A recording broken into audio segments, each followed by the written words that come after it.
Hello, hello. Today we have two small, pocket-sized Viseart palettes. They're super tiny, super travel friendly. These are the kind of little baby palettes that you end up throwing into your purse and traveling with when you really need to minimize, when you really want to save space in your purse. I think there's even smaller palettes than this. I believe they also have quads, and I imagine they're probably half the size of this. I've never seen them in person, so that might not be true. Take that with a grain of salt, but I think they might have other, even smaller, more travel friendly palettes than these. These are super duper tiny. It is not my first time trying Viseart before. I've tried them before, and I have one of their other smaller palettes. It's the San Francisco palette, and today we have two. And in my best awful fake French of French I've never practiced ever, we have the Petit Pro Chou Chou and the Petit Pro Soleil. So the sun and then the Chou Chou. I don't know what Chou Chou means. I think that's is it a dessert? Like a dessert bread or something maybe? I honestly don't know. But we have these two palettes, and they've been calling for me for a while. I kept seeing them constantly on sale. I see these two palettes specifically constantly on sale on the Viseart page. So I finally got them. I think I might have gotten them for $17 each. I feel like Viseart is usually really much included in what people might regard as palettes specifically for MUAs. It's a very, I feel like, MUA friendly kind of brand, and that's the way I feel like I've always felt about them. But to be honest, these just did not work for me, and I wonder if maybe that's why these are constantly on sale, because I thought they were like all right, but for the quality that you expect and for the price, I feel like I could have gotten better. So maybe let's start off with the Petit Pro Soleil. This is all yellow, and y'all know I love a yellow. There's the sun. It's very beautiful packaging. You got this little ribbon right here that pulls it open. It's magnetic, and you should be also able to pull out the shades in here. That's also magnetic, but there is a tiny little mirror in there, and we have this little protector on there, and then these are the shades, and it's giving like cute, like, I guess more of a sunrise. No, more like sunset, right? These are more like sunset colors, the purple. I guess it's more of a sunset. And I was surprised to find in here, because there's a good amount of shimmers in here, I found the shimmers kind of weak. The shimmers didn't really do much for me. What I did end up really liking was these two mattes. This purple is so beautifully pigmented. Same with this. Those two were just super duper beautiful. I found that the shimmers in here were more like satins, not really shimmers. They're a lot more modest.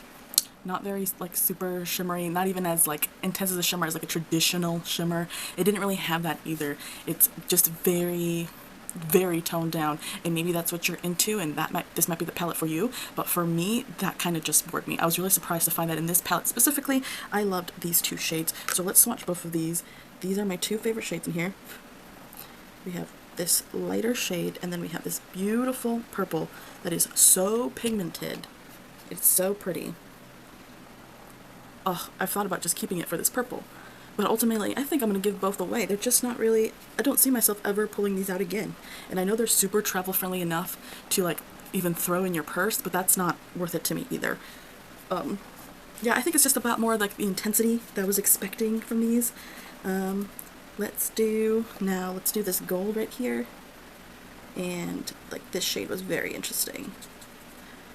It's very, like, it has like a purple undertone. I've never seen that before. It's like a purple undertone, but like a slight pink gold shift to it. And as you can see there, like, these shimmers are not very intense. Here's the gold in the palette.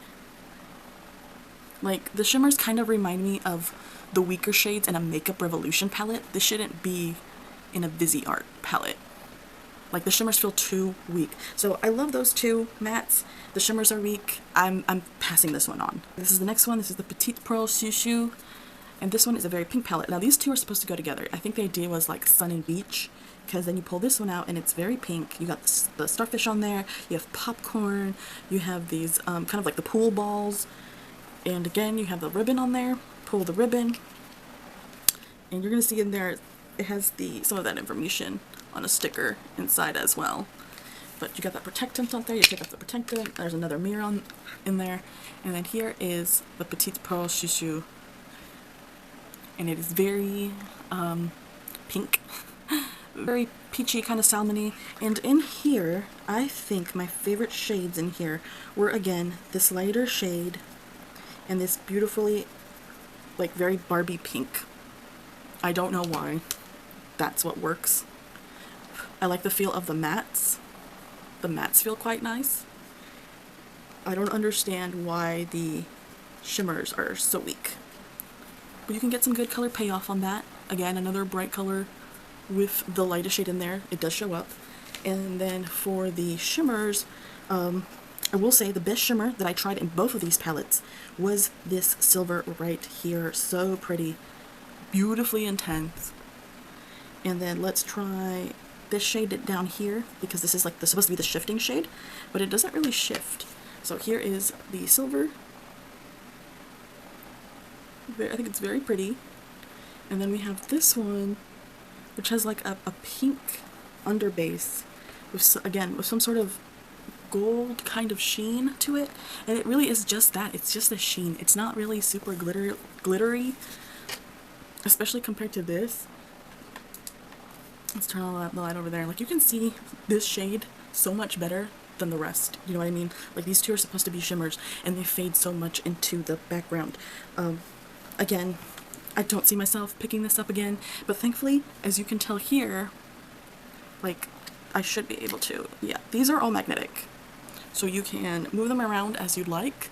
And honestly, the reason why I bought these was because I thought maybe I would really, really love the yellow palette. And y'all know I love yellow, so I was fiending for the yellow shades, and the yellow palette, only to find that I don't really like either of these palettes. So I think I'm gonna give both away. I think I'm gonna pull out my San Francisco palette and see if there's anything in that palette I might want to switch out before giving these away. But other than that, I thought I was gonna end up with the yellow and just giving away the pink, because I'm not really a pink girl. But I think I'm giving both of these away. They just don't really spark any real creativeness. They don't spark any real, like, love for the shades that are in here. I think these could have worked out a little bit more if they would work on their shimmer formula, maybe. I don't know, maybe this is the shimmer formula that they're anyways love. It's hard to say for me. I'm not super familiar with Viseart, other than I feel like several years ago, a lot of the makeup community thought that Viseart was really up there with other luxury, high-end kind of makeup brands like Natasha Denona, and I don't feel like that's the case any longer. So I'd love to know what your thoughts on Viseart are. Like, when I say Viseart, what do you think of? Do you even, like, do you have any pre-notions of what this brand is or what they were?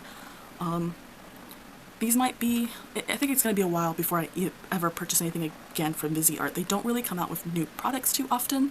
I've been enjoying their lip glosses. I have 2 of their lip glosses, which I really like to use. But this is a pass for me. Let me know down below what you think of Viseart. But other than that, y'all have a great day.